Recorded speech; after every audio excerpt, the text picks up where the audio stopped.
When we got down to Shenandoah River Outfitters, they've got a sign out front that tells you the estimated river level, and it was all the way up on flood, so I knew I was going to have a really good time. We headed out onto the South Fork of the Shenandoah. It was nice and brown, so definitely water is high. And then we got probably about halfway down to this cliff that Isaac showed us the way up.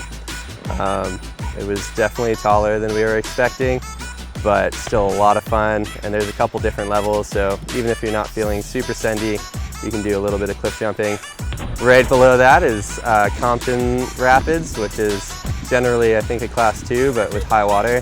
There's some pretty big waves, and Scott and I do a lot of kayaking, so we kind of thought that we wouldn't have too many problems, but apparently kayaking is a lot different than canoeing because we did a lot of swimming, and it was a lot of fun.